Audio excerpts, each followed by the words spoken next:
Hello, everybody, and welcome to another live show here with me, Peter Driver and Piscari Fly. I hope everybody's keeping well. I hope everyone's had a good week. Um, Got out for a bit of a cast there during the week on the beaches. Picked up a cod. Nice evening down in Youghal there Thursday evening. How you doing, Dennis Goulin? Ray Bergen is on with us there. Nigel Haynes from Wales. Dennis Goulin, John Johnston's on there. Shasheri, Dave O'Donovan's on there. Dave will be here with a trivia tonight, folks. He's back. He's back on stream with us tonight. So Dave is back with a trivia. Declan Noonan's on there. Jim Myler, Wayne Murphy, Paul Burke, Jonathan Matthews, thanks for that, Jonathan. Martin O'Rourke, Brian Kennedy, Patrick Burke, Kieran Flynn, John Geeney, John Johnston, and we said hello to Dave already. I hope everybody's keeping well. John Reardon, good evening yourself too, and John Bird, Ken Tubby Dolan is on there as well. Hope you're well there, Donald Rafferty. Looking forward to some. Robbie Berry's on there as well. How you doing, Robbie? Hope you're having a good evening. Paul Jenkins from Wales and Graham Lonigan. Hope everyone's well there. Tim Sullivan and Mark Joyce is on as well.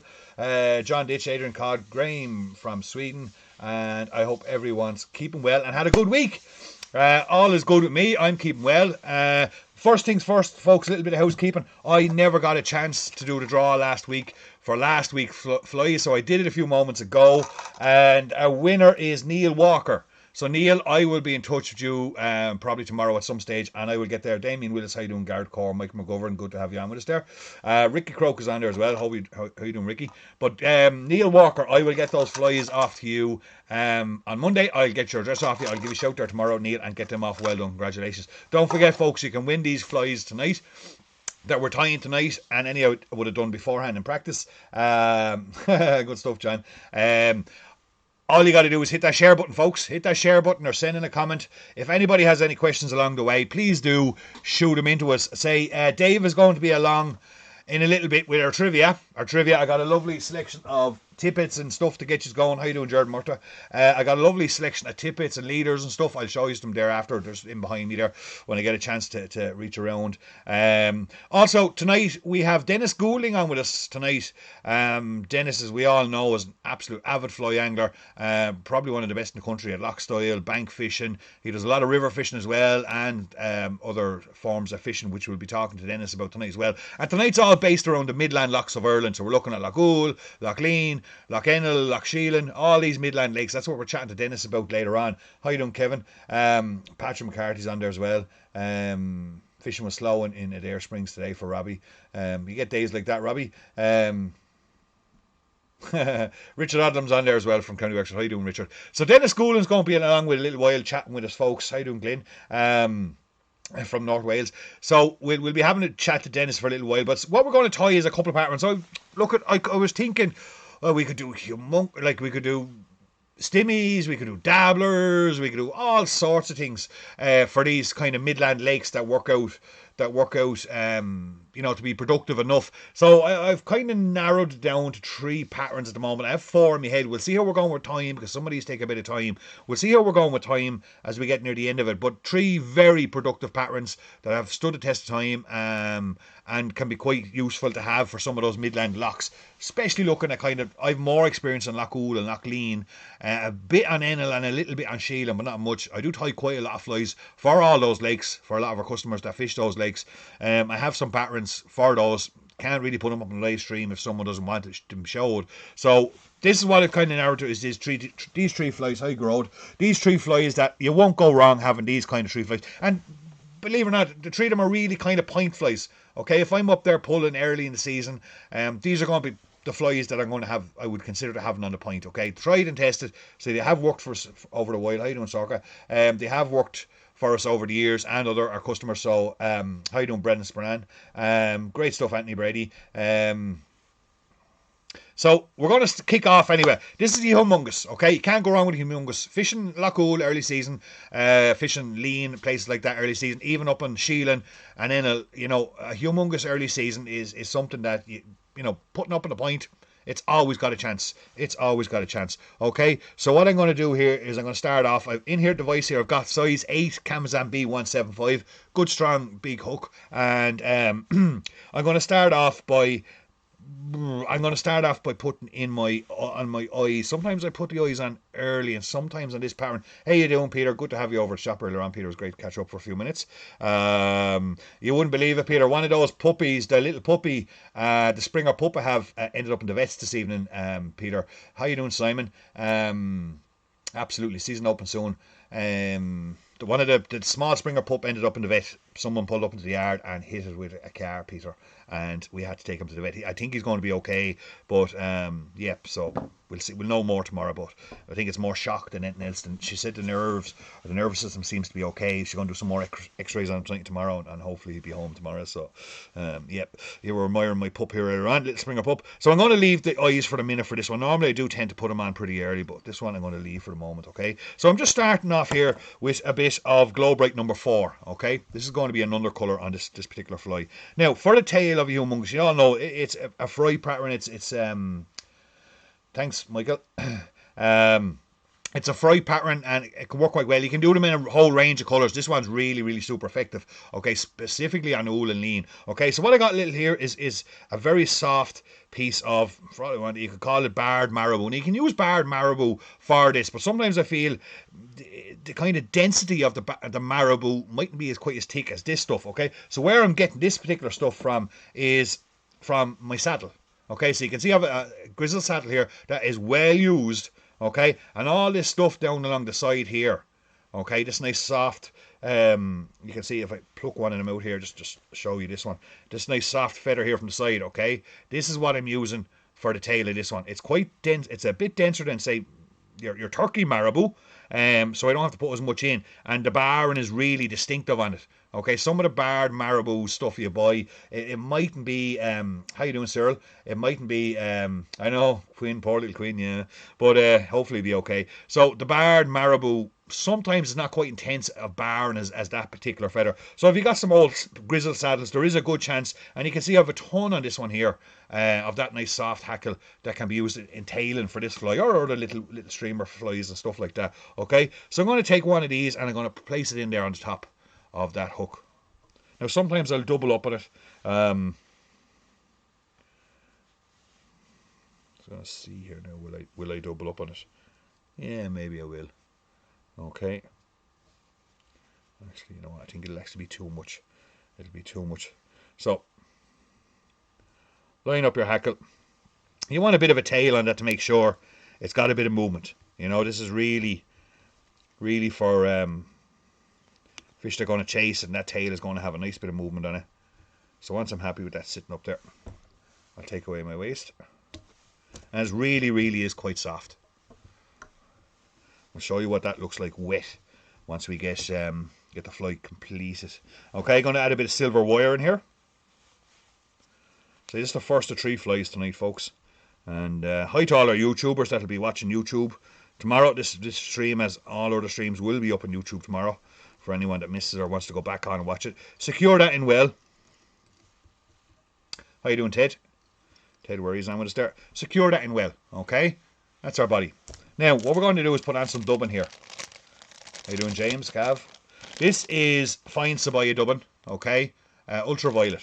So the whole idea is this underbody, when this fly gets wet, this underbody, the under Glow Bright, will change the colour of this ultraviolet, okay?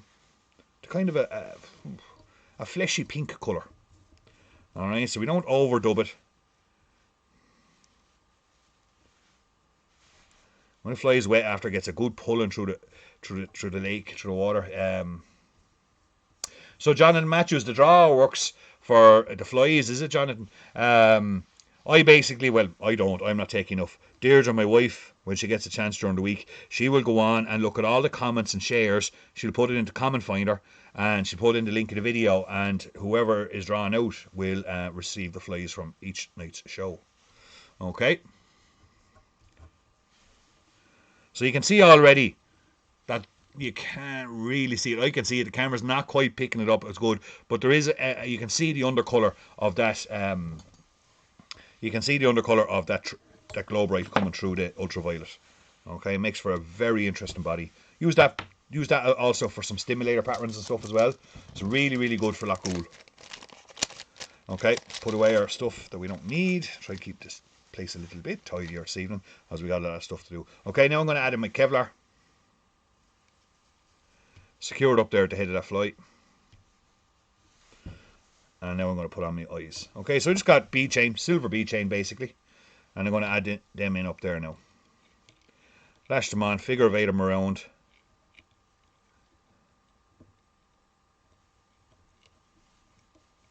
Now, some tournaments, of course, won't allow double twin eyes, so you might have to use a single bead. And then, even as Dennis mentions later on, in other tournaments, they won't even allow the bead full stop. So, you know, you can dress this fly accordingly if you want for...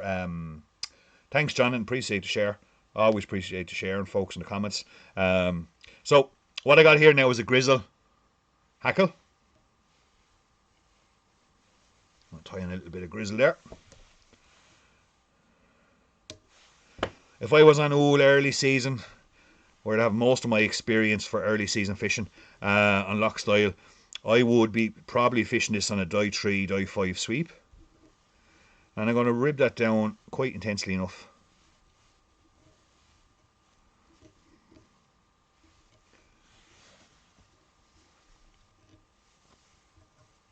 So the colour combinations for the likes of Humongous, as we all know, are horrendous. A black one with a silver body is quite good. And I'm just going to wiggle that silver wire back up through that palmered hackle. Like it up near the head. Black tail, a little bit of silver flash in the back tail. Silver underbody, grizzle hackle on top. Can be really effective as well on the likes of Ool and Enel and places like that. So once I've got that tied in, I then get my dubbing brush. And I'll just give all them a bit of a brush back. Plus it keeps it out of my way.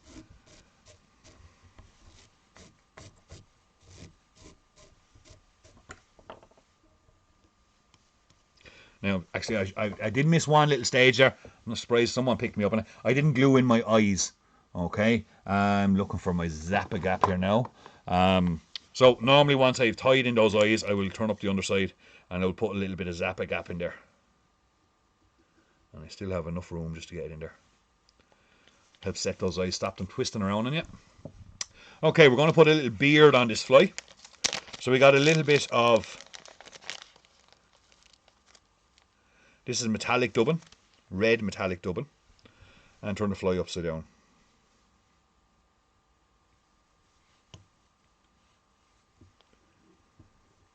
And secure it in there. On the hook side of the... And if I want to shorten up my metallic dubbing, I just pinch and pull like so. I don't cut it.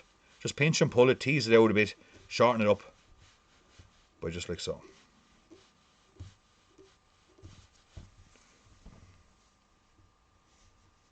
Thanks, Dave. Dave was just reminding me there not to glue. Don't forget to glue the eyes. So once I'm happy with that, what I'll then do is I'll select another feather off of this old cape, but one of these much softer.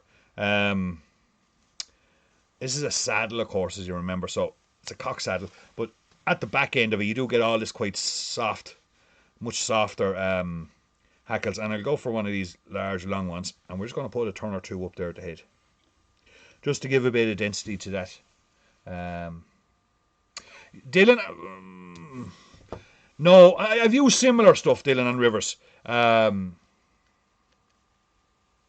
Stuart, yeah. Oh, by the way, folks, I noticed on Stuart's Facebook page, Stuart Wiley there, his engine was robbed. And if anyone is on Facebook there, maybe drop over to Stuart's page, share it, and see if he, by some miracle, unfortunately, sorry to hear about the engine, Stuart, but some miracle, someone might come across it. Keep an eye out, folks, for an engine being sold. A couple of turns there, get that scissors right in there. But I'm sure it would, Dylan. I'm sure it would work quite well on the rivers. Just get all those hackles back into place, exactly where I want them.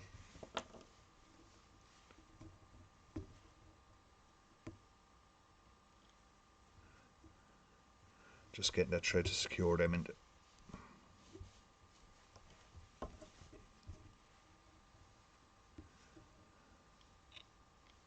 There we go.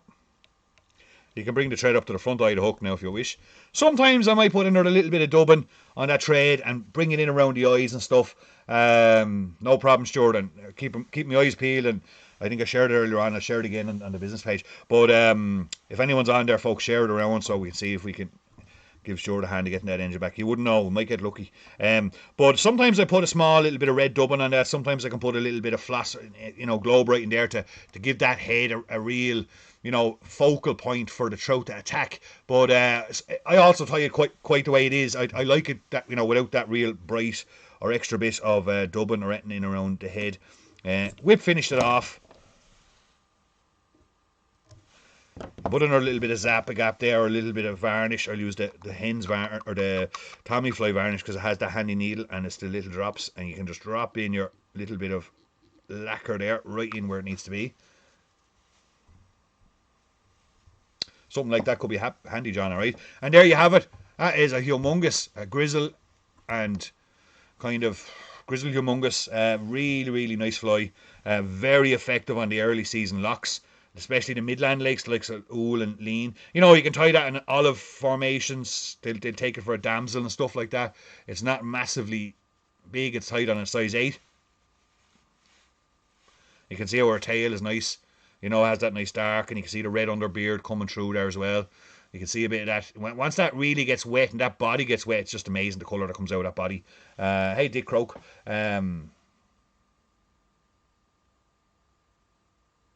No, it won't, Sherry. No, because you're stripping. It won't. You're stripping this on a sinking line. It won't cause it to fish like that.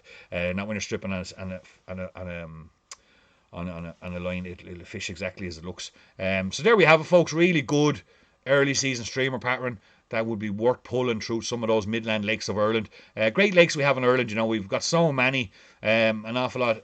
Emphasis is put on the western lakes, Mask and Corrib, rightly so. They're magnificent, truly magnificent lakes. But there's also some great midland lakes there that can be, a real good adventure getting out on them. And how you doing, Hugh Flavin? A real good adventure getting out on them there, and you could, get some really, really good fishing and stuff like that. Humongous and stuff early season can really produce some great catches.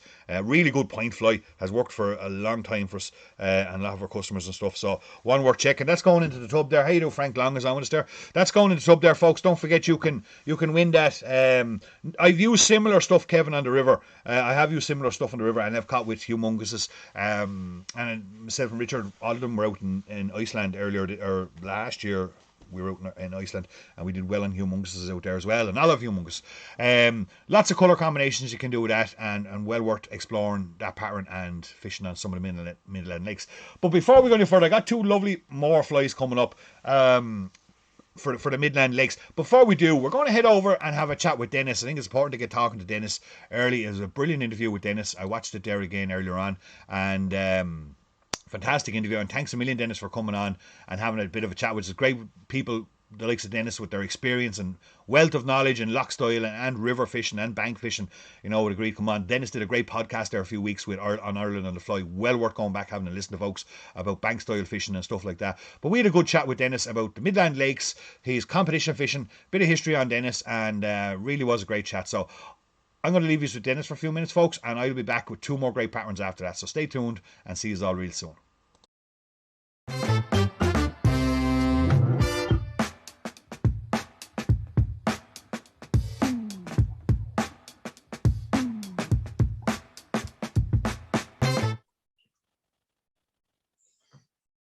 So here we are, folks.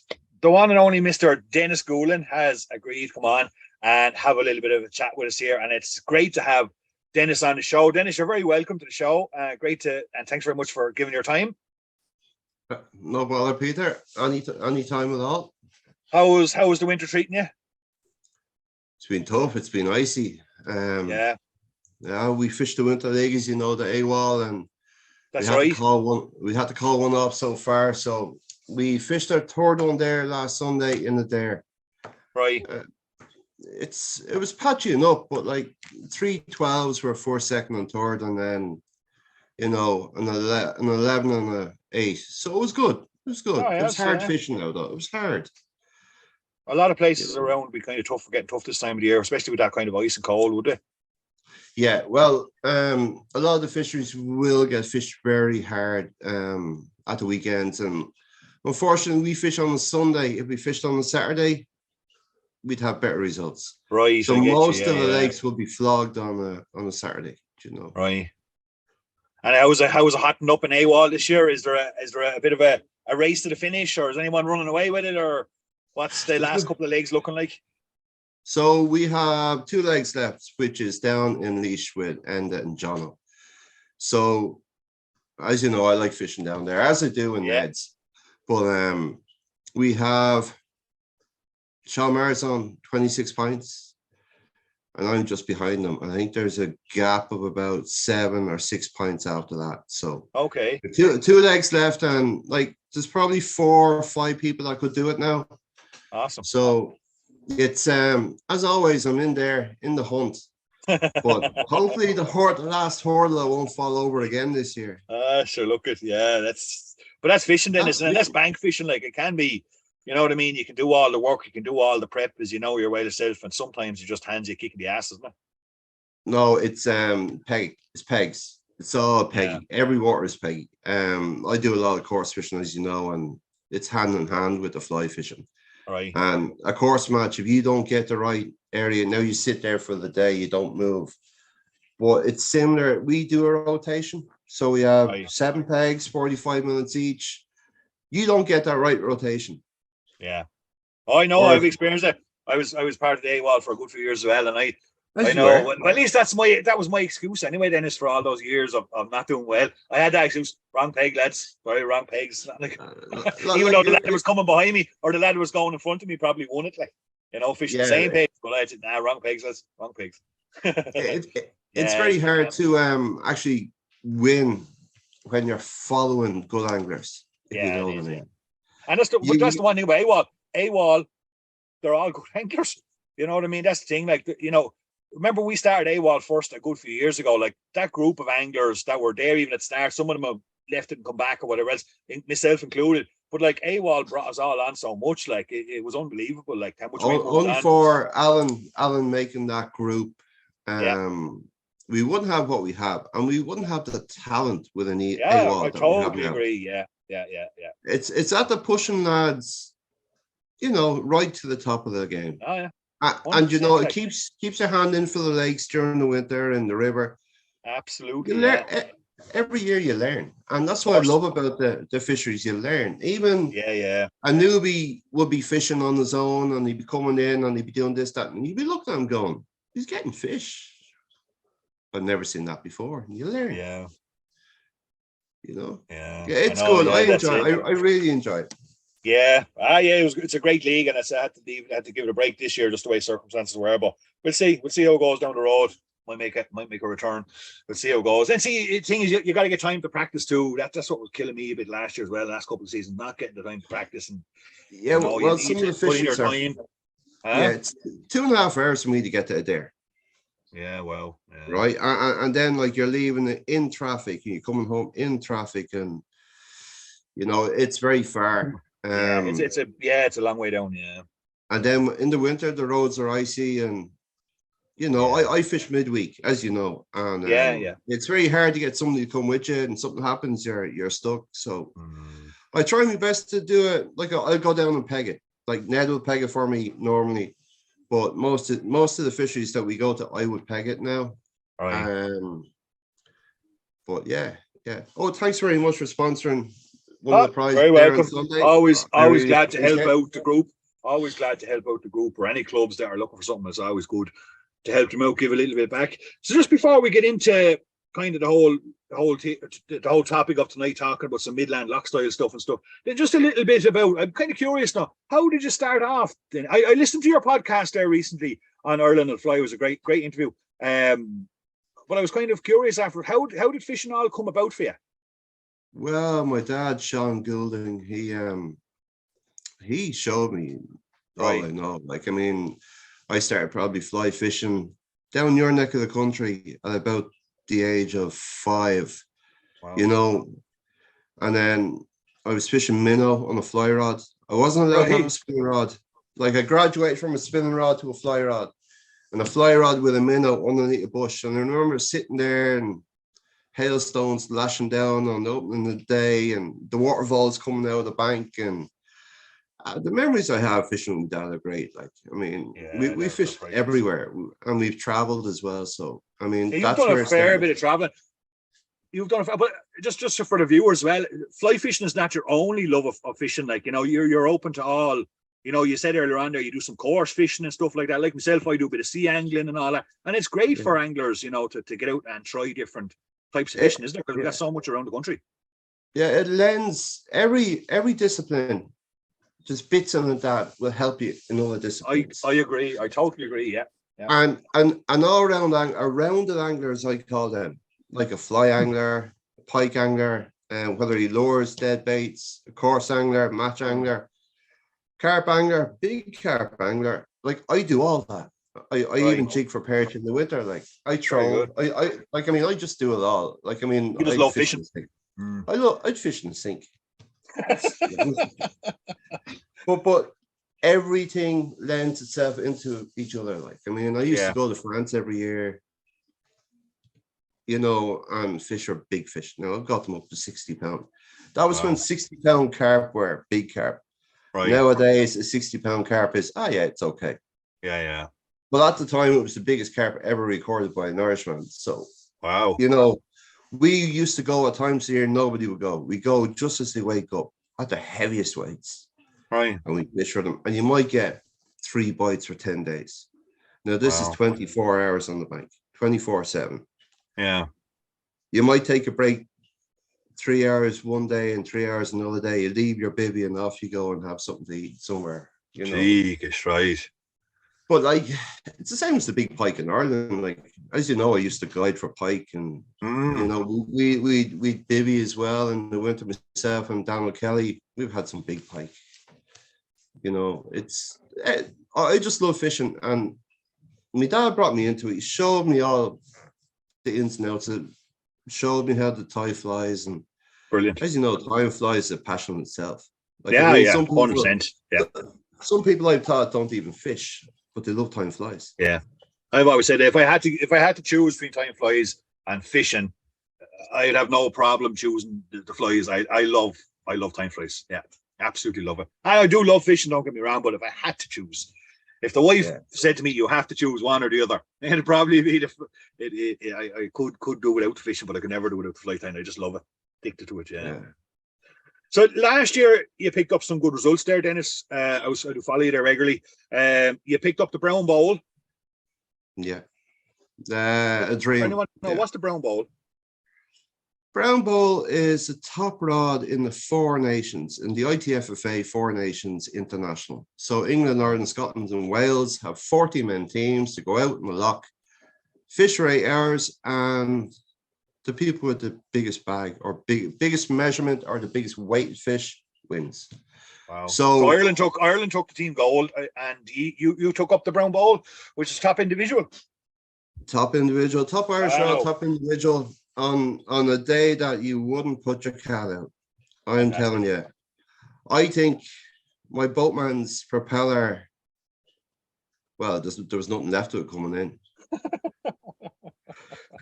We were in around the rocks, and we were stuck where the wind was being blown into, and that was my game plan, to go after gillies and to leave the Sonihan alone. Like, I love Sonihan fishing, but fishing for it was allowed. Browns and gillies were allowed. So, I mean, it's old school fishing like I used to do with my dad on Loch Ennell. Right.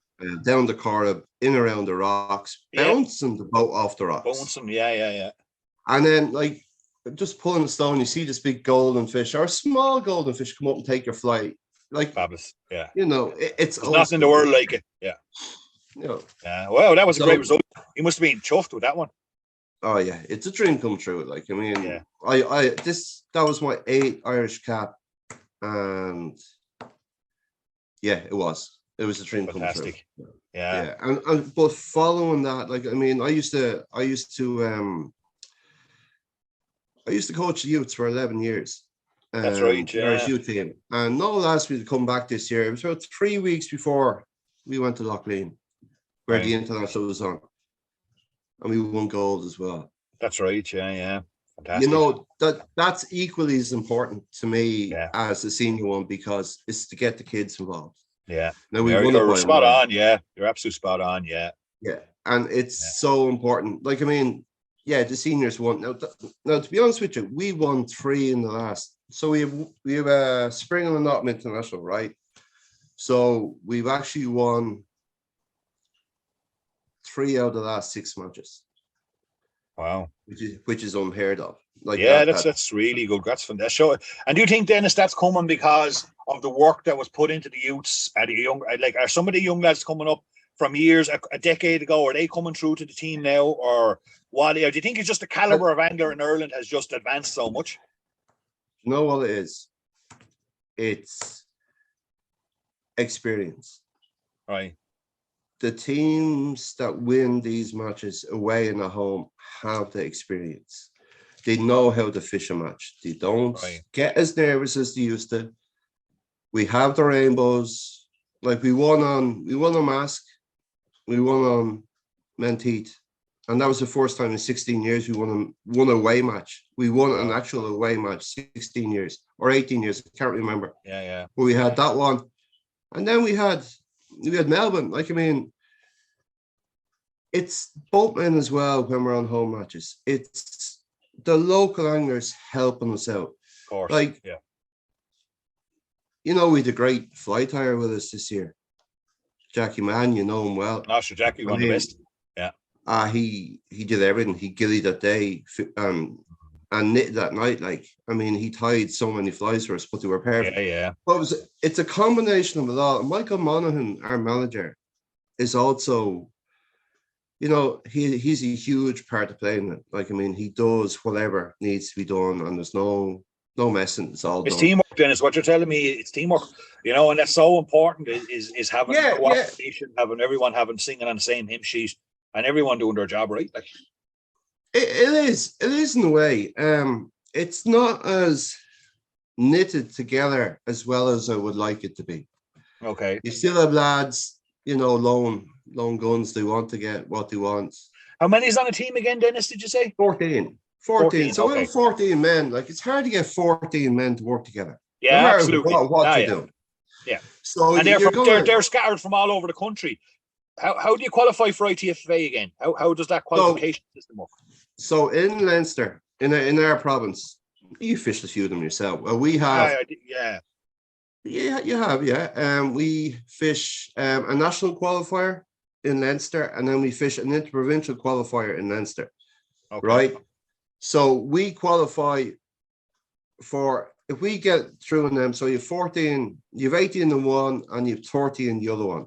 And if you get through in them, and it's the same in each province, but they only run, we run 2, they run 1. So their top 30 go straight through. Yeah. So that's how you qualify. Okay. So that's how you qualify. You've got to be in the top 14 in the national to make team then, obviously, is it? Top 10. So top 10, right? Okay. Yeah, so you're 14 on the team. You get 4 rollovers from the previous team. That's if they come in the top 20. Right. In that match. Mm-hmm. Now, we've an AGM coming up soon, and that might change, but I hope it doesn't, because it actually adds strength to the team. Okay. Because you have international anglers that can do a job on the day, and they've got the experience. Yeah. And that's, like, I mean, since we changed the system, we have fixed what was broken. Right. That's great.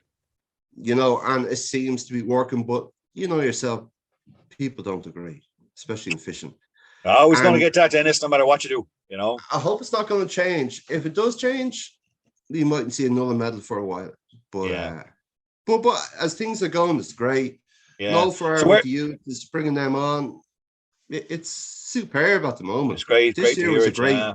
Yeah. So we had 4 teams out. We had the Rivers team. We had the 2 senior teams on the lake, and then we had the youth team. So we got 2 goals. So 2 out of 4. That's some return. That's some return for Irish angling. You know what I mean?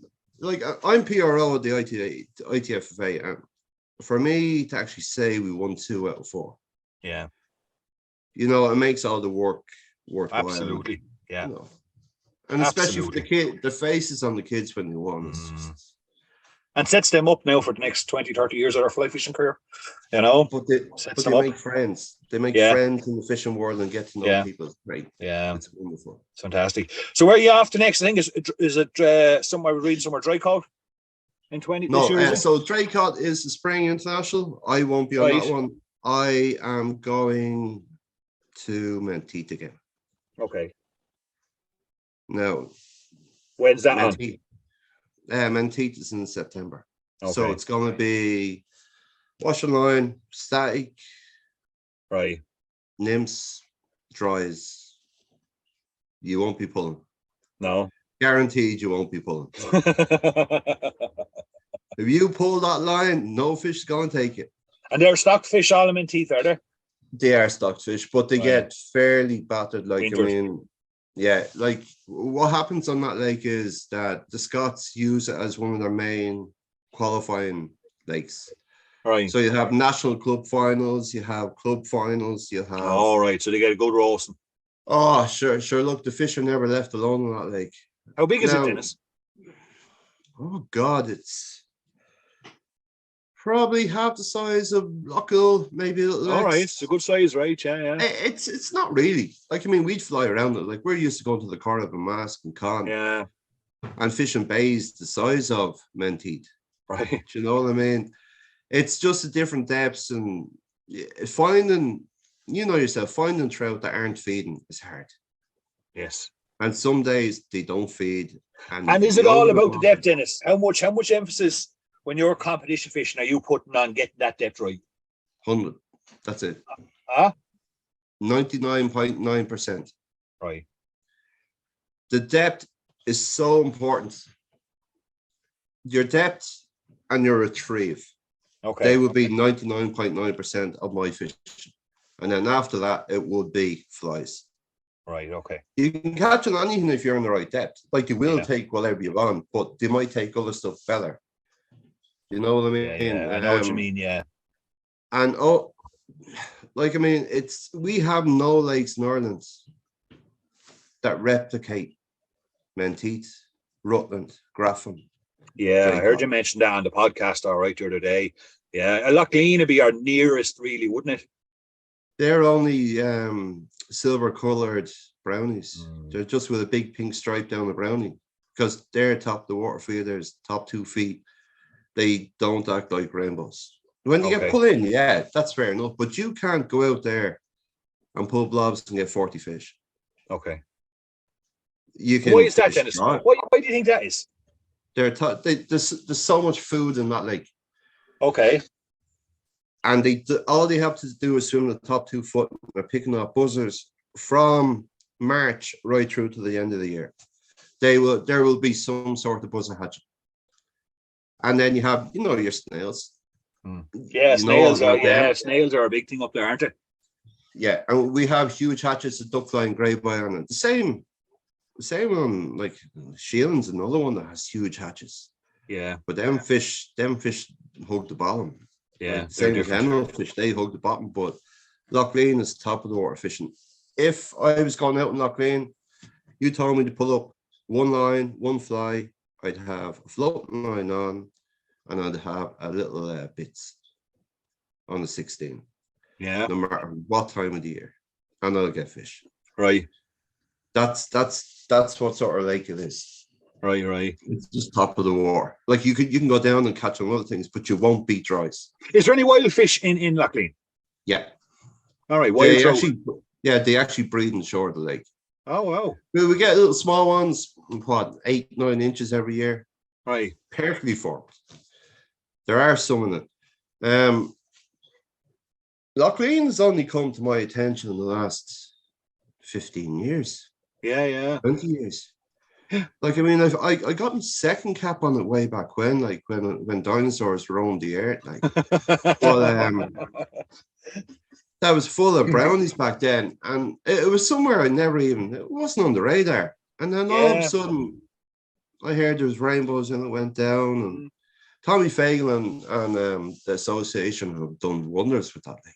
Yeah, they have, haven't they? Because I remember sort of in around that 15, 20 years ago, I would have ventured over that lake with Dad and a few of the cousins that were fishing lakes at the time from Wicklow, and it was like that was it was early enough in its development. I think the lake was there, but as regards the exposure was getting, it was it was a quite It enough day. has. I'll never forget that day because we drifted the whole way down the lake, and when we got down to the bottom of the lake after drifting, my uncle Colin, rest in peace, but we realised there was no petrol in the petrol tank, so I had to row the whole way back up the lake.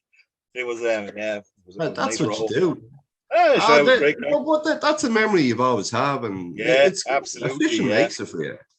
Yeah. Now you were talking about the Midland Lakes, so yeah, looking at the Midland Lakes general, so there we got Loughlin. You mentioned Enel. My dad used to bring me every Sunday for my penance to Loch Enel. It used to fish brilliant, and then it got all. What happened to Enel, Dennis? What do you think happened to Enel? Like, the history books say that was one of the greatest lakes in Ireland. Sure, Derivera was the best mayfly lake in Ireland. That went to pot. Enel, I remember going there with Dad, and there's the monstrous fish coming in front of you. But it's still very, very good. It's stuttered fish. Right, okay. But they're hard to catch. There has to be a hatch. There has to be butchers. Right. There has to be sedges. There has to be olives, green peter, mayfly, buttons. Is there a national on Enel this year, is there? We are, yeah. We're going to give it a go. And hopefully, now that's to be ratified at the AGM on the 5th of February, which will probably be after this is released. So I probably can say it. Because whoops. Yeah. So I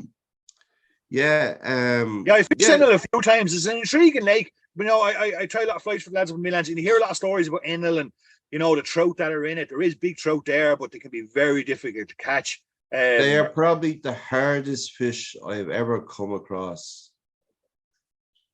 Yeah, they probably are. But you can catch them. There's no like you can get them.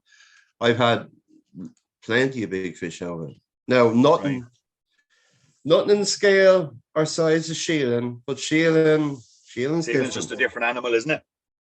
Yeah, like Sheelan's mad. Like I used to spend my days on Enel with my dad, and with Andy Duncan, Nick McCormick. I used to be on the team called the Brosna Anglers.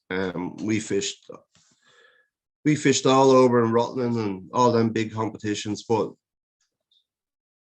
Enel was just amazing. When the fish came on, you could get 6-7 fish in a day, but they're all pure wild. Yeah. 2.5, 3 pound weight. And there's always that chance of getting that big lump out of it, like. Or is that chance not there now anymore like it used to be? There's 6, 7, 8 pound fish in them. And there's bigger fish, but the bigger fish don't seem to be get caught. Like they don't seem to. Now, because the Nationals on it this year, I will spend 3 to 4 weeks on it. Wow. Like 2 days a week.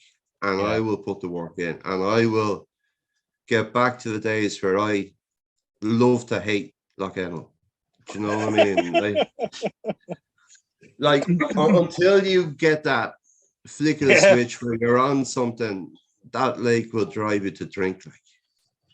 Amazing. It's just the way it is. But I will see what it's like this year, and I fish the Met still. I fish on Sheelan. That I had a plan on Sheelan to try and get a 10 pound fish. Right. And 2 years into it, I had 1, 9, 12, or 9, 10. But myself and Aidan have had stupid. He's had one over 12. Wow. I've hooked fish up to I'd say the biggest one I've ever hooked is over 14 pounds. Oh my gosh. But and it's during the mayfly, Dennis, is it? You normally go up for the mayfly. Yeah. 10, 12, 14 days in the mayfly. I just go. It's just a different lake. It's just a different lake. Like I mean, we've 42 fish in 2 days. That was the first year. And second year, I had my big one, but we had 15 fish one day, and the smallest one was 5.5. Wow. There was nothing under 5.5 that we landed. Like I'll weigh every fish, take a photograph and put it back. But it's just when you look at fish like that, and every cast you could get is 6, 7, 8 pound fish. Are you fishing top of the water dry stuff, or are you down on nymphs or lures, or what if I, you're going to Sheelan now, what's your kind of go to? Just when, what's your what wets? when, What? when is the big thing? What time of the year? Okay. So I only target hatches. Right. Okay. Yeah. I don't fish. I used to waste my time going down pulling lures the whole lot. I won't do it anymore. I will wait for a hatch.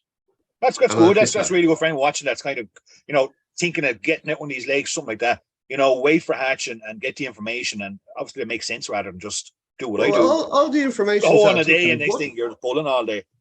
Yeah, like I mean, everything's on the internet now. And looking at your show, you teach lads how to tie dries, buzzards, whatever. And it's hugely important to the fishing that there are people like you doing it. If you weren't there, like, I mean, and like we can ask questions on your show, we can ask a question, well, why would you do that? Or did you try exactly. Yeah, there's forums and you out give there. that information out.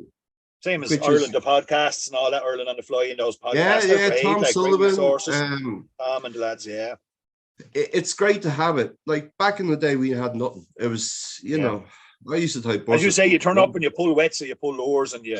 Yeah. So at the moment, like, because I have a young family like yourself, my time is limited. So I will fish hatches and I'll wait for the hatches. So, Sheelan, you asked me when will I go? When is hatches? Now, what would you like to ask me about? What hatch? Annie, what's your favorite hatch? Is it a mayfly? Yeah. Mayfly, yeah. Fish are bigger. I 23 to the boat my own last year. Wow.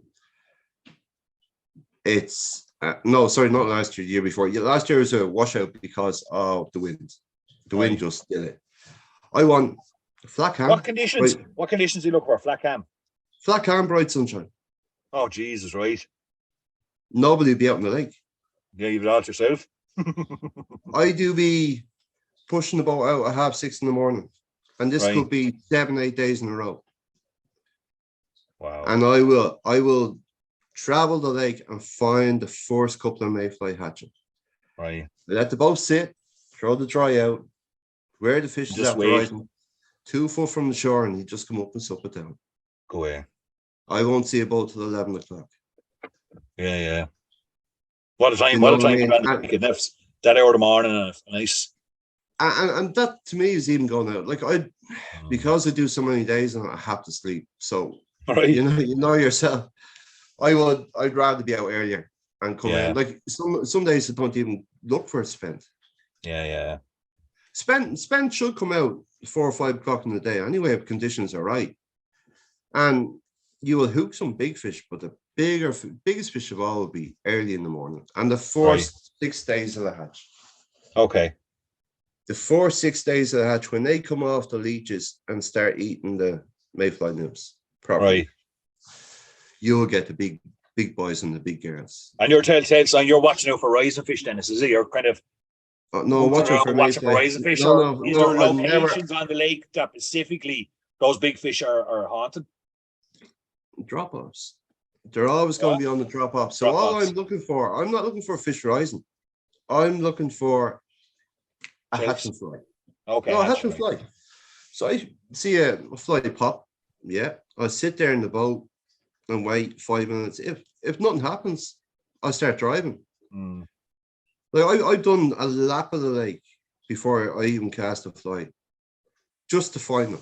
And you'll find them hatching at different times on the lake. It's weird. It's great fishing though. I mean, every cast it could be anything. It's the potential. Yeah. It's the potential to be like, I mean, you're fishing your nymphs, it works. You're fishing dries, it works. Sometimes the dries will get you more fish, but smaller fish. Right. Sometimes nymphs will get you bigger fish, but then nymphs might work for 3 weeks. I mean, sometimes they will not work at all. I have no idea why. You could go down there for 2 days, 3 days, Last year was a write-off. There's lads coming, ringing me and going, have you been on it? I says, yeah. There's no point in going. Like you have your holidays booked, you have to go. Like I had to go back to Lean for a day to sort my head out. Catch fish. Do you know what I mean?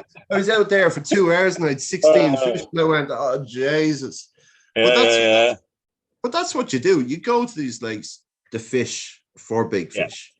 And you put in and the you've time. got to put in the time. You've got to put in the time.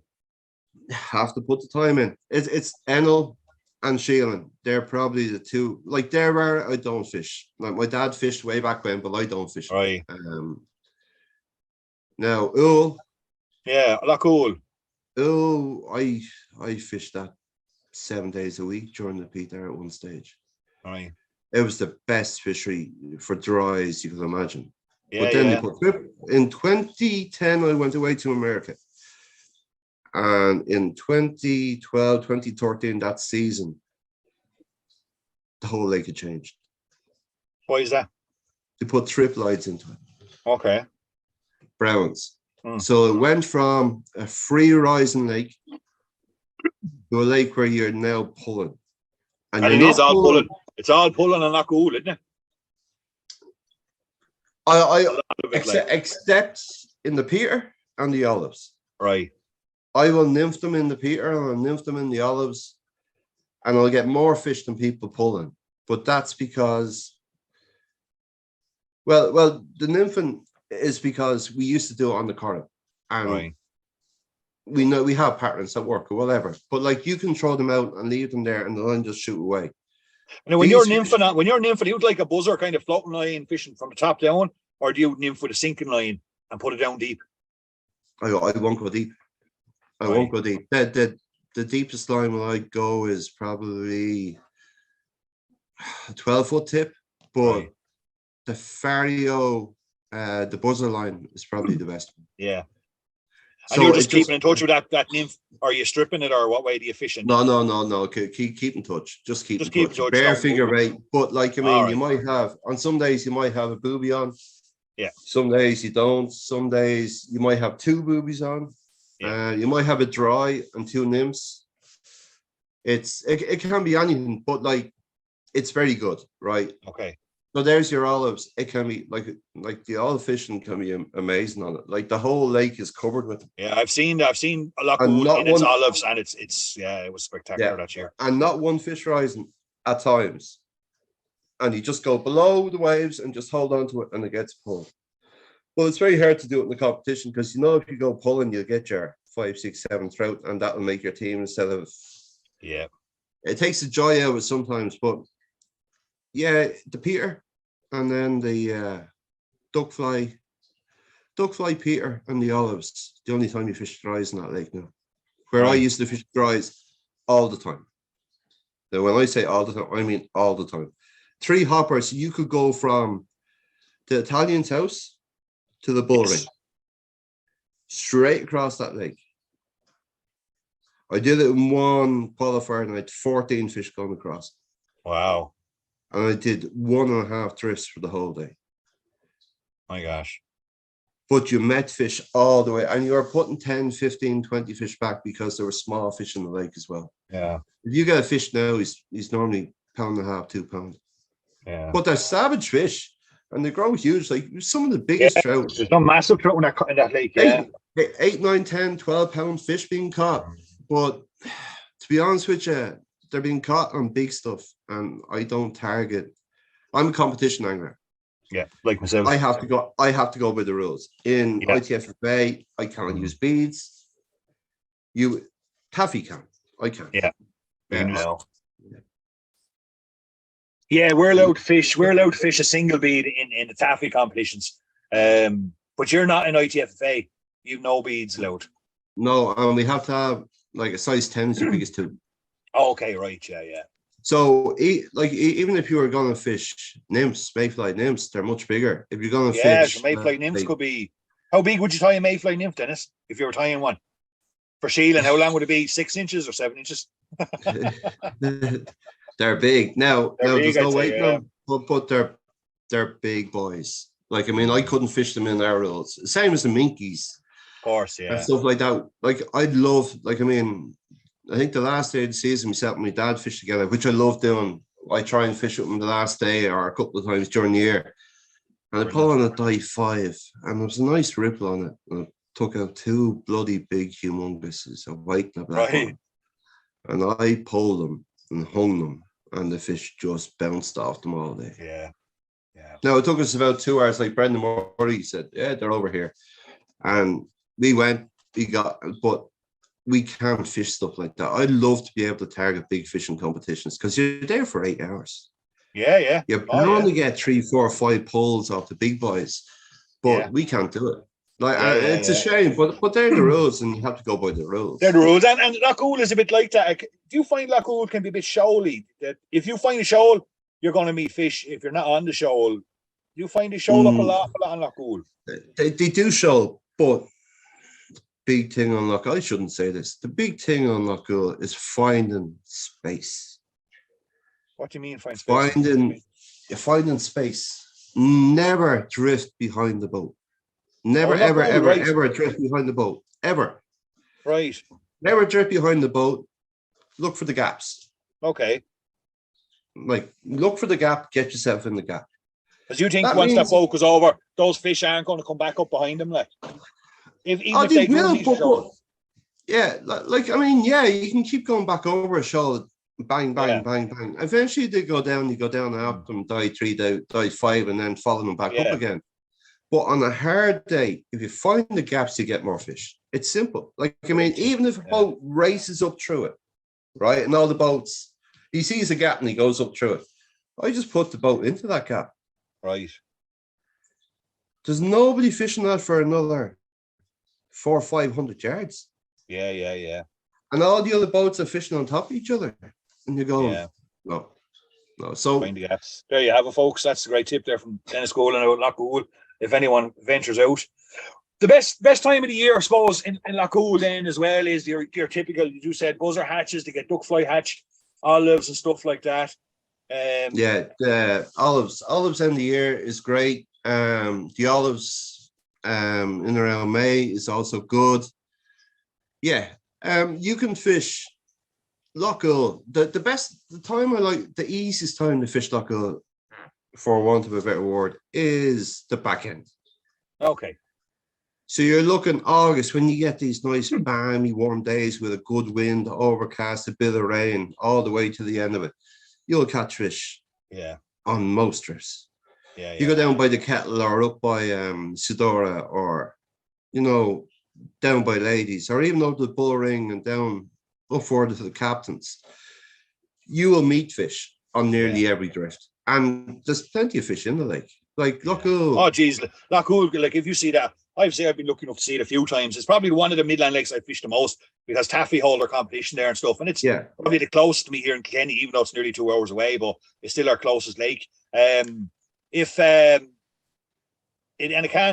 it and it's fishing well, like, and the fish are really on, it is stuffed, like it is. There's a lot of trouble. It can really be great, and then it can be really dour. It's one of you. We've had them days too. Yeah, but if you are going hunting big fish, you head to the neck. Yeah. Okay. Right up the very top. Yeah. Right up the very top. There's big fish up there. You see them at the end of every season. You see them turning in the water. Yeah. Some of them are wild. Some of them are triplides. They're fish. Fish is fish. Like, I mean, if they're in there more than, 2 months, they're nearly semi-wild. Yeah. And if you were to pick one fly for Lough, Dennis, what would you? And no rules, no restrictions. You had one fly, but you had to catch a fish on. Well, what would be one fly you'd never go to Lough without, say? For my yellow stimulator. A yellow stimmy, right? Yeah. It's a bit different. Like, I think it'll be coming out in the magazine shortly, but awesome. That is my go-to. Yeah. And if I went, it didn't matter what time of the year. Yeah. That fly be on the cast. Brilliant. And every competition that I've qualified for Leinster in the last 15 years, that fly has got me 2 or 3 fish. Brilliant. So, I mean, why would you take it off your cast? Oh, absolutely. Jesus. Yeah, for me, it's a silver dabbler. I'd never Yeah, and same in Lockwood, I always have that a silver UV silver dabbler on the point. But then there's other lads that have white stimmies, and it is. I think stimmies actually work really well on a wool anyway, don't they? I know some guys that fish stimmies on dye fives. Yeah, well, Martin McGorian was the first man to bring a stimulator to Ireland. He was the first man to bring it and fish it, and he won so many things with it. Go away. A fiery brown stimulator was the first one he had. An amazing fly. Like, he will drag that fly from the front of the boat all the way around the side of it and keep going past the engine, and the fish come up and nail it. Wow. He's some man with the old dibble, but yeah, stimulators are fine. That like cormorants. Cormorants, right? Amazing. Never fished cormorant up there. Yeah, it's one of them things. What do the fish predominantly feed on? They're sticklebacks. Right, yeah. So the best thing for a stickleback, in my opinion, under our rules, like if I could use your rules, I'll have a hummy on all day. Like, do you know what I mean? But I can't. Yeah, of course. Yeah. So I fish. I make you up cormorants, and then on the top dropper, a daddy. Right. But it wouldn't be a daddy. It'd be. It's made like a daddy, but it's not. Like, right. I mean, it have a silver body, and well, it's not like there's other stuff put into it as well. Like, I mean, it's all about trying to get a cast of flies that you could go to a lake with and fish them and not change. Because I'm competition. All right, that's really good. Yeah. So are you talking about getting a selection of flies together on your cast that are a team that work for each other? Then it's like kind of, is that? Yeah. I probably have 5 teams. Right. Yeah. For that lake, but they're all in pecking order.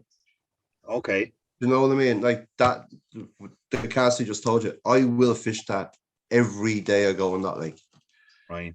Except and you'll be confident enough in that kind of a setup that what you're doing there, that at some stage you're going to get your chances on that cast of flies. Oh no, you will.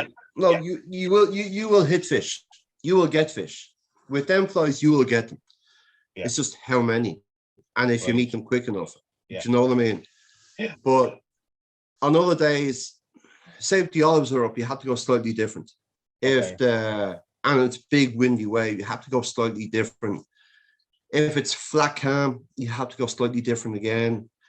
Different line. Like, the lines have a lot to do with, like, people fish a E13 on Lockwood. How do they normally fish? They pull it. Yeah.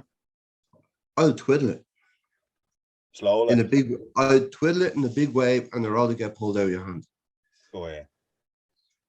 It's all to do with trying to find the depth and presenting the flies long enough in front of the fish. Back to the same point you made earlier on, get the depth right.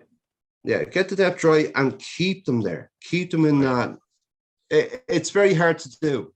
Especially if you're in a drifting boat and you got a decent wave coming or driving you on. And no drogue. Yeah. We're not allowed to fish a drogue in the qualifier. Same as ourselves. It's Lockwood. You will either you're on them straight away or you have to find them. Right. And if you have to find them, you could spend 6 out of 8 hours finding them. Or finding, like, you could have been over them all day, but you haven't got the right depth or the right. But the flies aren't the biggest thing. If you're confident in flies, you'll catch fish. Yeah. Like, I mean, you have a set of flies. Yeah, I totally agree with you. Yeah. Like every year, new flies come up. Right. Yeah.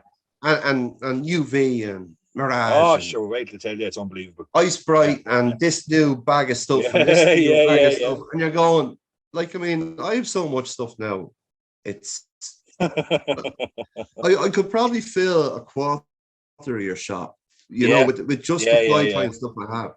Yeah. And that's being collected since Dave Downey and all these other lads just started. Like, I've been original. And the thing about it is a lot of those old patterns and the old stuff, it still works. They do work. Work, but we have become more adept at fishing them. Right. we're better anglers now than we Yeah. were 10, 15 years ago. Like the Irish lads would never dream of winning away on Rutland or Menteith or Right. Grafham or any of them. It just wasn't within our, sight. Yeah. Nowadays, they're afraid. Like, I mean, they're not afraid. They're cautious of the Irish now. Right. They know that we fish. Some of the people that fish on our teams have their own teams and they fish abroad now as well. Yes, that's right. Yeah, that's right. The world has got a lot smaller Yeah. in the last 10 to 15 years, and No that's doubt. why we're able to travel in the whole lot. But these guys have the experience now, and if you put two lads in the boat that know how to fish for rainbows, they're going to be fairly equal. Yeah. Because both of them will find the depth or watch the other guy, and then he'll find the depth, and then he'll copy him. He might be two fish up on him, but he won't. That's the experience of the anglers then being able to tell what the other guy is using very quickly, switch over, and that's what I'm saying. That's because of the experienced anglers on the teams, and they're more adaptive. They're more clued in. Yeah, it's not the magic fly. Like years ago, I used to be going over to these internationals and looking for a magic fly, tying up all sorts of wonderful and mad things. Cat's whisker booby, cormorants, few dialbacks and a few dries and a couple of lows. And you say get your depth right, and you get your line right, and your retrieve right, and you're 75% of the way there. Yeah, it's the same on every lake. Some lakes are easier to cop onto than others. Once you have experience on lakes and fishing competitions, like competitions aren't for everybody. And I apologize, I'm a competition angler. Shoot me, I don't care. But I love competition. I love. Oh, so I'm the same, Dennis. I'm the very same. Yeah, I'm the very same. Yeah. The only time I go fishing for pleasure is to catch peak trout, right? Right. The rest of the time I go fishing, you're practicing for is a practice for something. Yeah. And like I won't just nilly-willy go somewhere and have a day's fishing. I know. Have to have a purpose. Yeah. You're always working towards something like. Yeah, or even going with somebody to try and learn a new technique. Like when you're at it so long, like.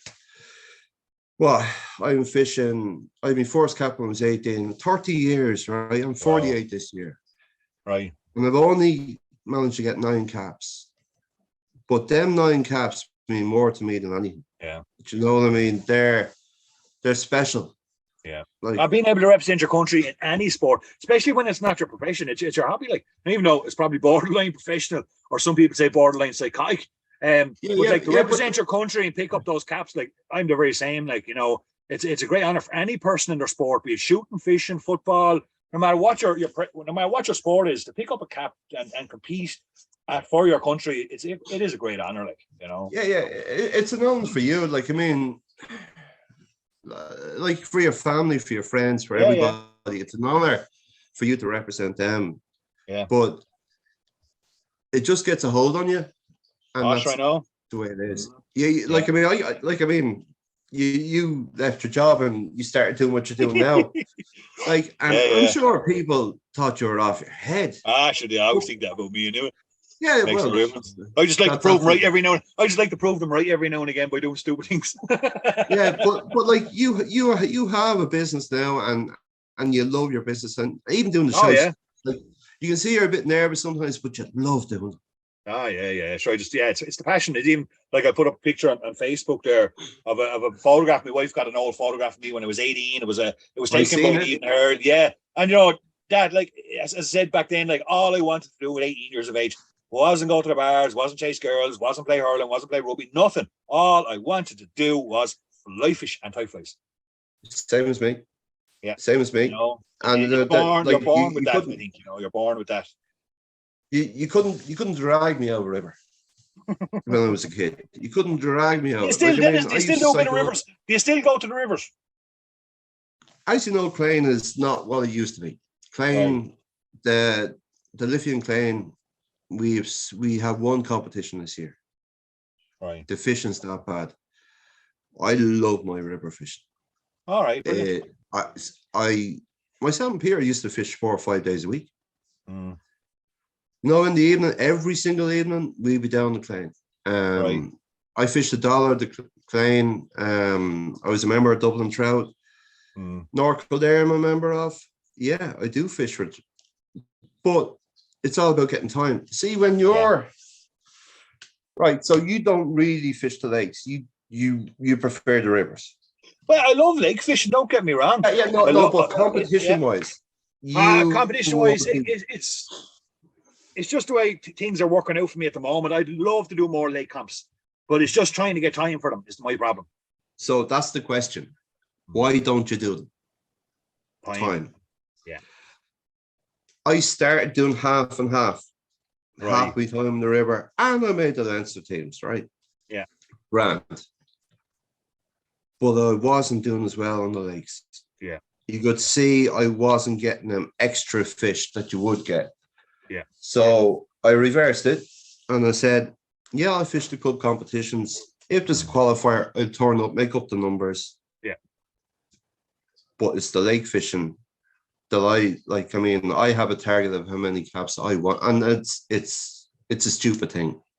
Yeah, but once I hit that target, yeah, like it's a goal for me. Like the main goal in my life is to win the brown bowl. But I thought I never actually went for it myself. Like I never said I'm gonna walk over glass to get this. It's a team event, and the brown bowl is something extra. I was more happy. Like the lads are going to me at the weigh-in, you won the brown bowl. All I said to him was, "Have we won gold?" Yeah. It doesn't matter to me, and it didn't matter to me. No, it hit me. 45 minutes later, going home in the car, back down to the Bundoran, to the pub, to the hotel. Right. I mean, it hit me then, but at the time, I wanted my shiny gold. That was my third one in 3 years, or in 3 events. Fantastic. So it was like, yeah, but we don't have time to do what we want. No, sure, absolutely, yeah. Everyone says, yeah, Peter's lucky, he has a shop and he does this. I can tell you one thing. Anybody thinks you'll get more time to go fly fishing when you own a fishing business. That ain't so, folks. That ain't so. You're under no illusion. I have less time now to go fishing than I ever had. So you look at Dave McBride, he's the same. Yeah. Do you know, fair play to you for doing it. Getting off the rat race and doing what you want to do with your life. Yeah. But, yeah, we'd all love to do it. I love my river fishing. I used, Peter Doherty knows, we fish together, and the amount of fish we've got, and the amount of techniques, even the clink and dink, nobody fished the clink and dink in Ireland before we did. And I guarantee you that. No one did. We were using 15-foot leaders from a bit of foam. Right. Fishing 6 foot of water. We had no idea what we were doing starting off. But then we got up on it. There was nothing in magazines. There was nothing on the internet. That's right. Tried it. Yeah. And it was amazing, the results we got. I remember going into a pool out to Gay Duty the week before a qualifier. He came out with, I think, with one fish. I think I took 24 or 25 behind him. And he sat in the bank and he clapped when I walked out of the pool. Right. But that was like using maggots at that time because nobody used them. It was easy fishing. The fish was grabbing. A sparkly thing go by the head, gone. It was like big fish, small fish. You go up a pool and you get. Yeah. I think people don't realise that the likes of nymph fishing, clink and dink fishing, it's not that old in Ireland, It's not. No. I can tell you, no one I knew was fishing it. No one. Yeah. And that was in the qualifiers, the taffy, that nobody was using it. And we were going, how long can we keep this quiet? Yeah, exactly. Yeah. You know what I mean? And within 3 years of them seeing us fishing them in Leinster, I didn't fish in Leinster qualifiers back then. I used to be Peter Stewart the whole time. Okay, yes. They hammered the shit out. Yeah. It was brilliant. It was great looking at something. But nowadays, beads to me are overused.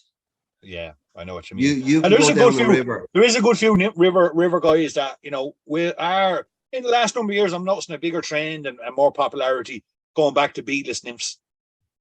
Yeah, beadless nymphs, dries, going back Yeah. wet fly fishing. If Wet you go spider St. fishing. Rivers, I'm trying more spiders now than I've ever tried in my do career you in know, fly fishing. but you know why that is? Because the beads aren't working anymore. Yeah. Like the first 3 weeks of the season, yes, Mm. they will work and they work really well. But then they go, why isn't it working all year long? And you're Yeah. going, well, because everybody has 4 boxes of beads and clean cameras Yeah. and French nymph leaders. Like, Yeah. nobody had them. Grand. No. You can go up the rye there and you'll throw out your nymph and the fish will just go like that, part the way. Yeah. Just move out of the way. No matter what you do, pound line, doesn't matter. They just don't know because there's guys fishing it day in, day out with nymphs, and you know who they are. You know what I mean? Absolutely. But that's the story of every river in the country. And we even see it here in the Thomastown. The Thomastown competition, when it kind of started up 10 years ago, you know, there was 20, 30 teams that are up. They'd all have 3 nymph rods on the bank, and everyone went nymph, and it was great. But what you notice now, like when I'm seeing the teams now, is now they have 2 nymph rods, or they might have 1 nymph rod, a dry dropper rod, and the wet flies, the spiders. Every team is on them like at the moment, and they're getting results. Like, you know, we've way recorded. But they're a better rounded angler if they're doing that. Oh yeah, 100%. Because there is plenty of days on the river throughout the season, as you know, Dennis, where the wet spider fishing fished well and properly done can outfish the nymphs. Like, you know, a gusty wind coming up the river, and all's been blown against the current. The fish will. They'll hammer the spiders like and the wets. Yeah, so yeah, and they can outfish the nymphs like 100%. Oh yeah, a lot of anglers starting to realise that. But look at this. I'm not going to hold you down, but just one last thing I want to pick up on. Outside of Ireland, yeah, I know you've done a bit of traveling. Where's your favourite spot? If you were to choose one spot in the world, where would it be? Not Sheelan now. Outside the country. All right. Okay. I know you've done a bit of fishing around and stuff like that. And by the way, folks, if anybody hasn't, Dennis has a blog. He has write several articles over the years and stuff. And you've always been, you know, great at sharing information and tactics and locations and stuff like that. So do check out Dennis's blog. But where have you been, Dennis, or where's that one spot that you'd love to go? It would be Loch Swanee on the Orkney Islands. Right. Big trout, fish like it? Shallow water. Yes, I fished it with my dad. Wow. Many years ago, and I was lucky enough to be captain of an Irish team. We went back to the Orkneys, but unfortunately, I didn't get to fish Swanee again. Right. There's Swanee, Boardhouse, and Harry, right? So Harry is a beautiful lake full of wild fish. You're using dice 7s to catch wild brown trout, and they will absolutely. You can go out any day you want, and you can fish a dice 7. Die 5, a floater, nymphs, pulling lures, pulling sparklers. But that's on Harry. On Boardhouse, dry fly fishing. Wow. My dad got to about a pound and a quarter, pound and a half at the same time. The fish are up on top and are sucking them in. Wow. Big windy, windswept, you know, grassy banks and all the cow flies being blown onto it, and the fish nailing them. But Swanee, it took us a while to cop on how to do it, but just going over the little drop-offs and these 3-4 pound fish coming up and swallowing your fly. I mean, it's amazing. Magic. It's just magic wildness. Like, I mean, you can go out Outer Hebrides, or you can go to Tasmania, or you go, like, I've been in America, I've been on lots of different places. But I still go back to the wild trout fishing, the likes that we used to have here, but now is in the Orkney Islands. No, where we, you know, we started. Yeah. You know, you do this big it is magic and you fishing. go stocky bashing the whole lot. You just keep going round and round and round, but you'll always end up back where you started. Yeah. Like, even if I got a day on the dollar would do me.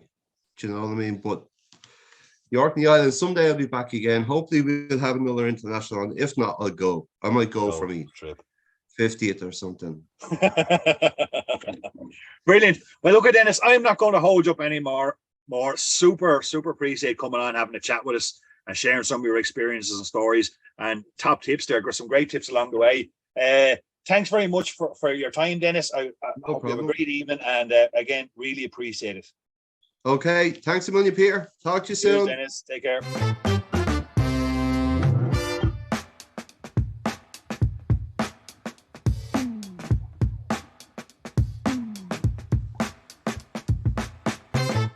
There we have it, folks.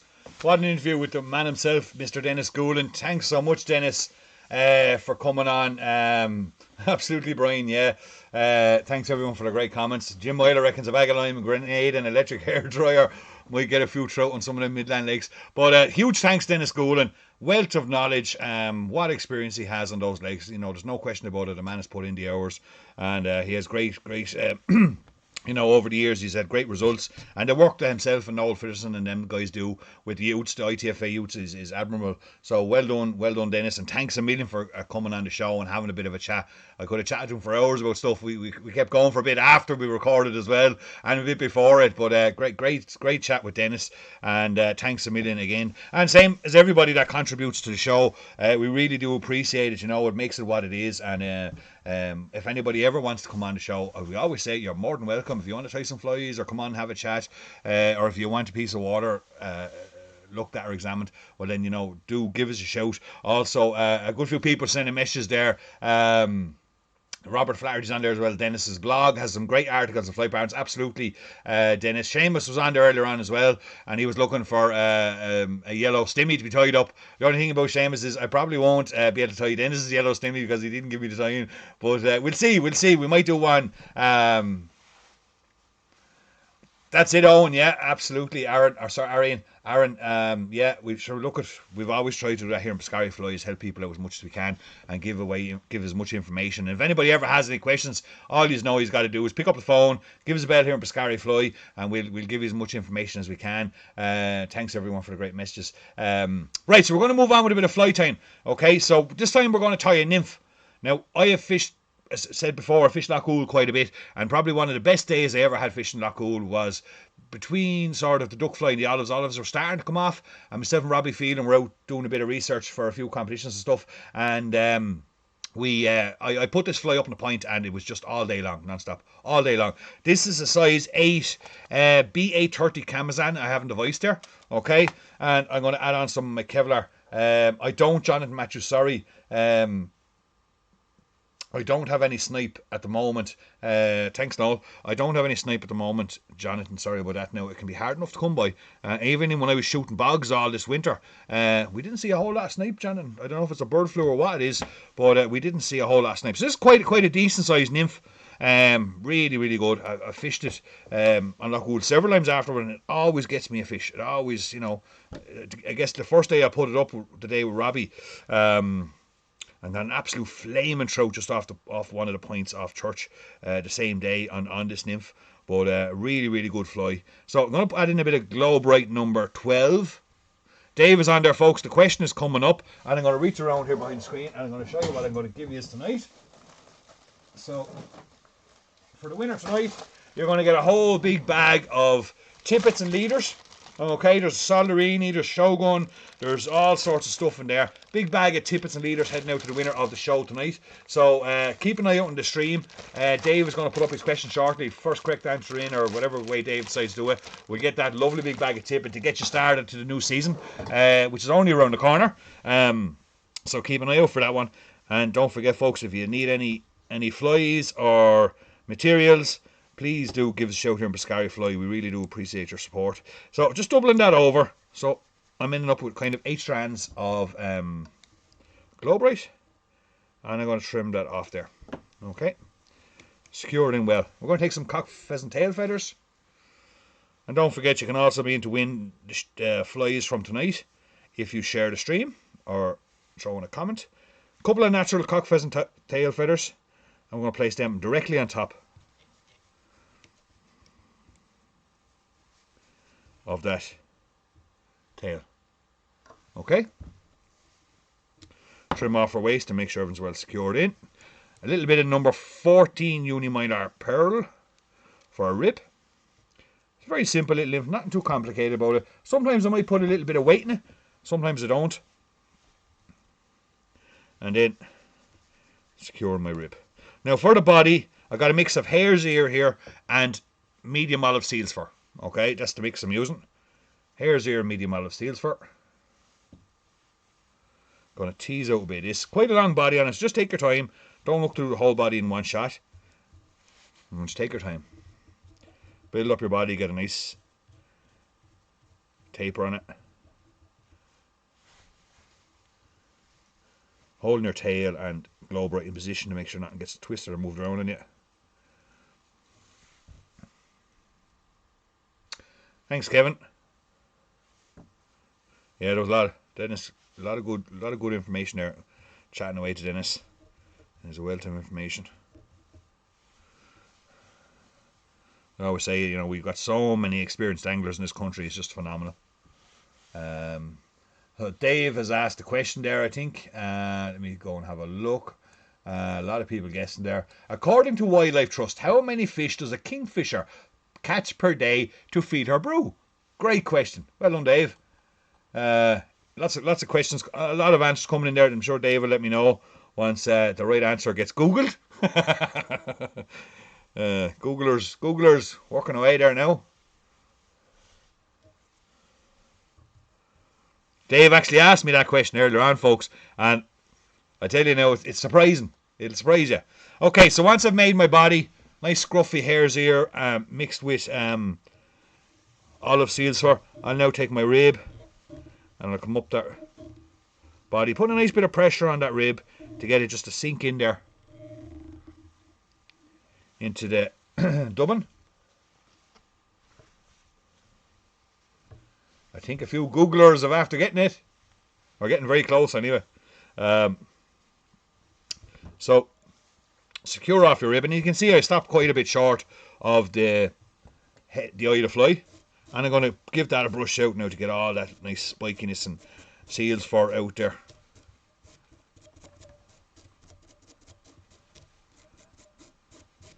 Again, once it's wet, it all kind of marries in together. It's lovely. Okay. We're going to put in a thorax cover here of natural cock pheasant tail feathers and put in a nice cut of them here. Because we're going to use these for some legs as well. Okay.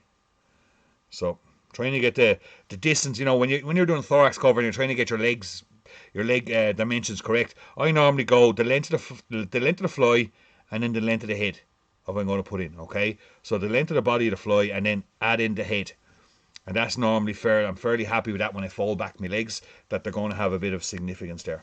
All right. So once I got that tied in, Dave will let me know whenever a winner is chosen there. Now, we've got a little bit of darker hare's ear here, just to change the colour of the nymph a little bit up near the head. So there we go. Peter Wadding is in with the first with 120. 120 fish. Congratulations, Peter. Peter was in the shop here earlier on. Peter, I will get that whole big bag of tippets off to you. And of course, Peter is our casting guru here on the show, as you know, folks. Peter has some more videos coming up in the next couple of weeks. Do stay tuned for that. Indeed, Robbie Berry has a couple of more great videos for you too, folks. They'll be coming up. We're not finished just yet. We are heading into February, which means we're close to the season, which is great news for everybody. But we're not finished just quite yet. So I'm just going back over that head, making sure I got a nice, decent bit of thorax built up on that nymph.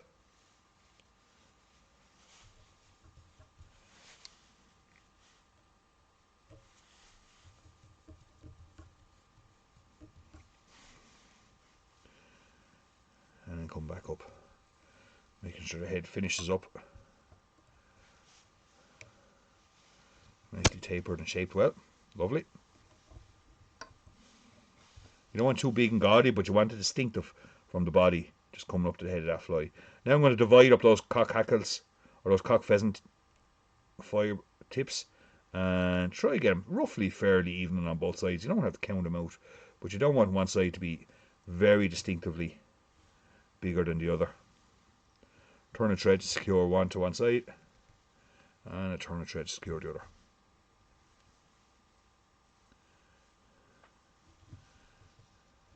Just get them down fairly side to the side of the thorax. I'm not overly fussy that they must be exactly on the side. I'd be happy enough for that. Just need to grab. Thanks, Eugene. Olive permanent marker. I'm going to colour in my Kevlar. I like tying nymphs with Kevlar because just the strength of the thread itself is just so strong, and it means the foundation of the fly is really. And all I do is a little bit of Kevlar or a little bit of colour permanent marker on it, and secures in really, really well. Another bit of lacquer, just put it on top. It'll do fine, and there we have it. That's a nymph that I know I would not personally go to Lough without. I've caught loads and loads of fish on it, but I say probably one of the best days I had on Lough between the olives and the duck fly. Just when the olives were just thinking of starting, and the fish must have been on the nymphs, but that thing was just unbelievable that day. I even remember going to the back of Suder and straightening a size 8 Camazan in a trout to the back of Suder on that fly. Absolutely phenomenal. Yeah, again, great pint fly. Really good nymph, and have had lots of success on it, and indeed lots of our customers have had success on it over the years too, in different parts of the world. Now we're going to move on swiftly. We've kept you. Thanks, Jenny.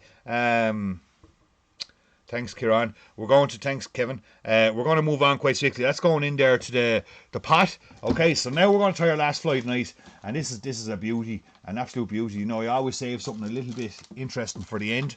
This is a dabbler pattern. Okay, I'll pull out. I have the hooks and everything here ready. So normally I do this now during a break, so bear with me now for a second, folks. I'll pull out the materials.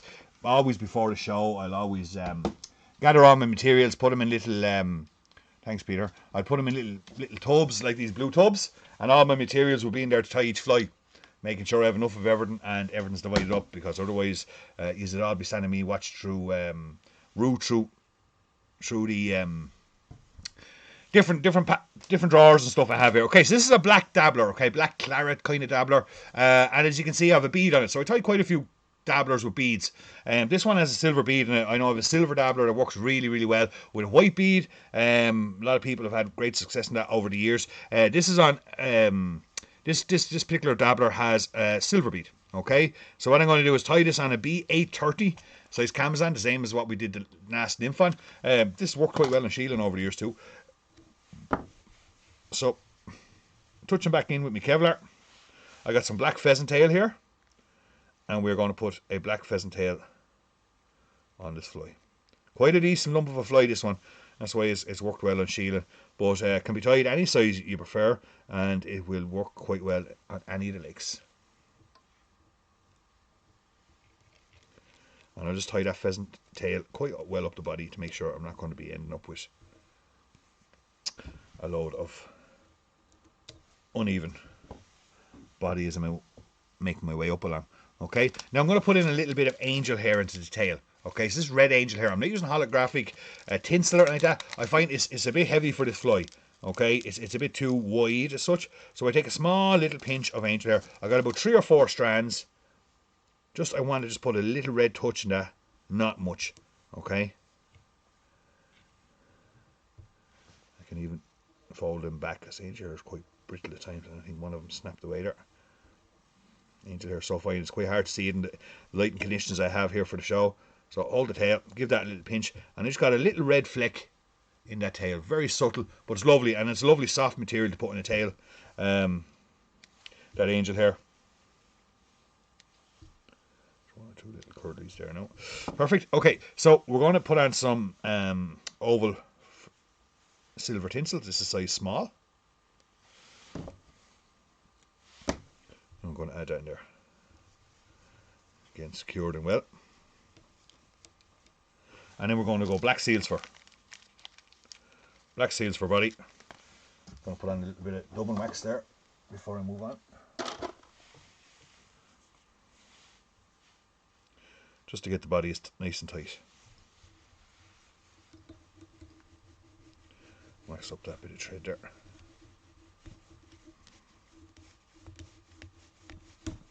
Don't forget, folks, we're live here every Saturday night from now on till the end of February at least. probably the first Saturday in March, because after that then, once we get near St. Patrick's Day, the trout season is fully in full swing here, especially in where I live, and it gets fairly hectic, and trying to do live shows, and it takes a few hours a week, trust me, to do these shows. Again, I do interviews, research the patterns I'm going to use, get the materials together and everything else like that. All day Saturday's gone. There's probably half a day during the week, so I'm just going to wrap that up the body. Half a day during the week and stuff gone, getting ready for the shows. So and just stop a little bit shy there. Head. Nice even body up along. Now for the actual body hackle here, when it comes to black hackles, and I normally would use a saddle here, maybe a cock saddle or something like that. For this particular fly, because of its size, you're going to have to really go to a neck, okay, to get the proper shape to this fly, okay. So you got natural black, okay. So you can, the camera's not quite picking up as well, but anyone that knows their capes, like natural black, it's not really black. Like a dyed black cape, as you can see, is jet black, but there is a slight greyness, and you can kind of get the idea there. There is a slight greyness to a natural black, and I like the natural black for this particular fly. And an awful lot of my lock style flies, I would stick to natural black rather than dyed black. Okay, and even some people, if they ask me for black dabblers and stuff, I said, do you want natural black or dyed black? Because there is quite a distinctive color difference between the two capes. So we're going to stick to a natural black cape here, and I'm going to select the feather I want off this cape. Nice bit of length to it on the barbs. We're going to tie that in there, back a bit from the bead, and then I'm going to select a dark claret. Okay, this is the dark claret I dyed myself, a little piece of a grizzly neck that I dyed, and it's a beautiful dark claret. I think I mixed claret, Vineyard's claret, dubbin with black, and it's really, really dark. It's beautiful. It's a lovely feather, a lovely real nice colour off of that one, and we're going to add that in there as well. So I'm putting 2 hackles down the body of this fly. Catch those. Start building your hackle, your palmer hackle, and I can see it really here, the claret, the contrast between the claret and the black going down along. It's beautiful.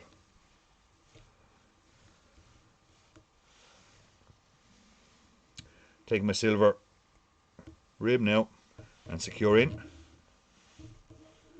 and rib up that body, wiggling that rib the whole way up along,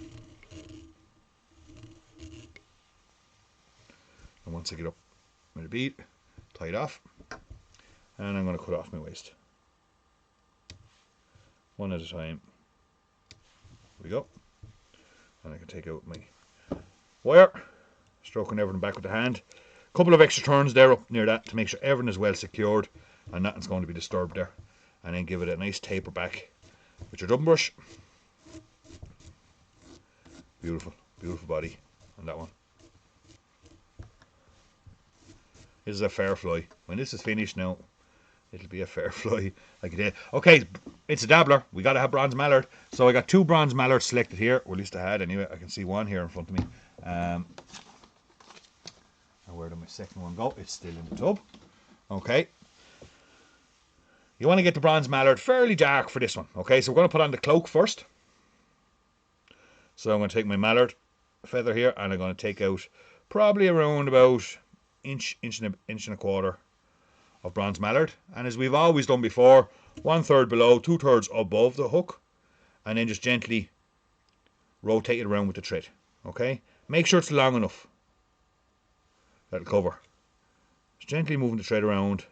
I'm able to rotate that around the entire fly and create a cloaking on that fly. Now, as you can see, it didn't work, because what I've left with now is a top. That's okay. That happens.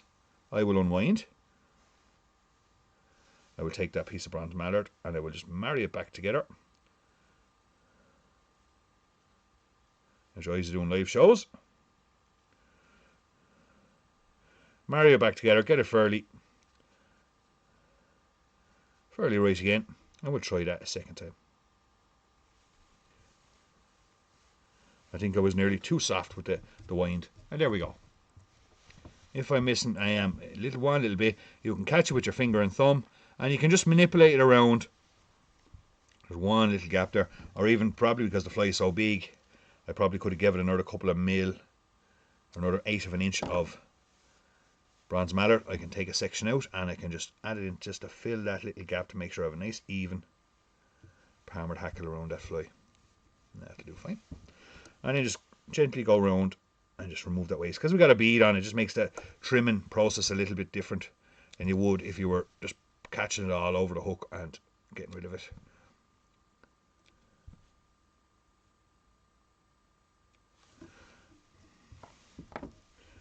Trim it out, wrap everything down, make sure it's well secured. Before we go any further, we go back to our angel here. Alan Allis is on there. How you doing, Alan? Or actually, I'm sorry, I'm wrong, folks. I'm going to take a little bit of Hen's holographic here now at the moment. And I'm only taking 2 strands of the Hen's holographic. And I'm going to tie them in on either side. Just tie them in, fold them over the top, and tie them over that side. We'll trim them off in a moment, not just yet. I go to a much darker, larger feather of the bronze mallard. And we're going to tie in a wing on top.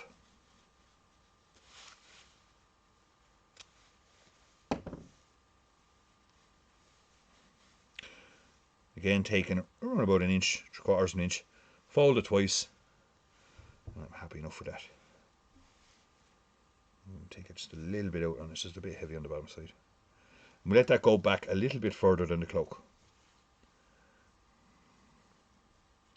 Just adjust my left hand there, it's a bit far back. Lovely. And see what we're creating now is a lovely fly. The colour combinations, that claret and that natural black colour are fantastic, and the little tint of red in the tail. Now I'll just trim off those little kind of holographic cheeks, and they'll be all, I normally keep them around the length of the cloak, not the wing.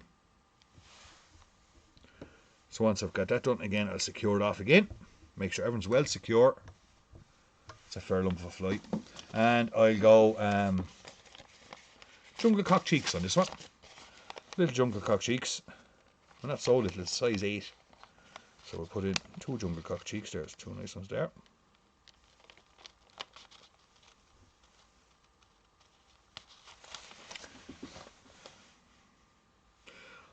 Robert Owl, yeah, absolutely. Sheelan as well. It's a fly that could take fish any time of the year. So a little bit of jungle cock on that side, and we'll double it over to this side. Don't forget, folks, we're going to be up in North Kildare.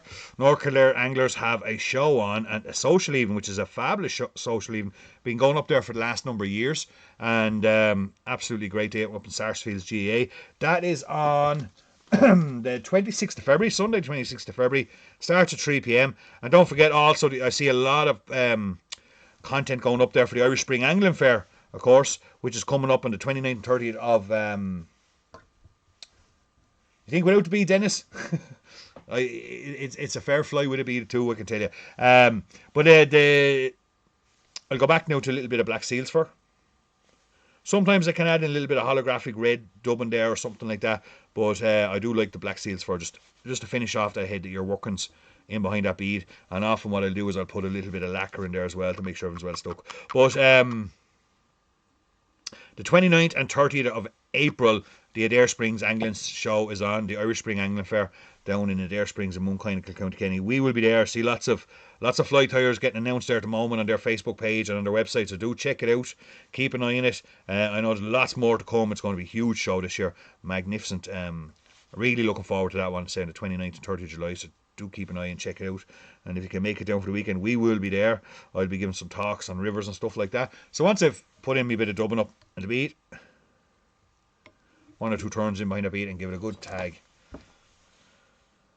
And that is a fair... That's an animal, that joke is. Beautiful colours. Really, really nice. I'll try photograph tomorrow to give you a real idea of the colour combinations between the natural black and the gold on the inside. But there we go. A fine big dabbler. Again, I've tied them down to 12s as well. Thanks, Patrick. Thanks, Jim. No worries, Jim Moilers goes, I may do the same shortly, Jim, myself. Thanks, Jamie. Thanks, Orca. But really, really cracker of a fly. You see that thing swimming through the water. Again, another great point fly for some of those midland locks. Dennis will try it without a bead, and I fished it without a bead too, and it is very, very good indeed. Sometimes I even put a small little bit of a red beard in there as well. But it is a good combination and great flies. So there we have it, folks. There's a couple of great flies fish. They're going into the tub. We'll do the draw tomorrow, hopefully, if I can get a few minutes. Thanks, Peter. Absolutely, Dennis, of course. Sure, Dennis is.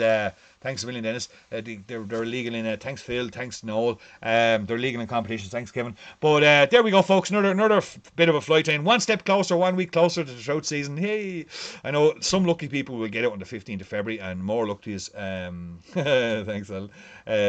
More luck to you, and I wish you all tight lines. But for me, it'll be a little bit later in the year. But we'll keep going for another couple of weeks. So do join in next Saturday night, folks. 8:30 p.m. live right here in Pescari Fly. If you need any fly tying, fly fishing gear, do check us out. We do really appreciate your support. And if you need a bit of advice on it at all, please pick up the phone. We're always here to have a chat and have a crack, or drop in and see us and have a cup of tea. Have a great weekend, everybody. Hope you enjoy the rest of your weekend. Next weekend is Six Nations. Time to dust off those green jerseys. Let's see how far we've progressed since last year. Really love the Six Nations. The first real sign of spring. Daffodils are coming up. Six Nations is on.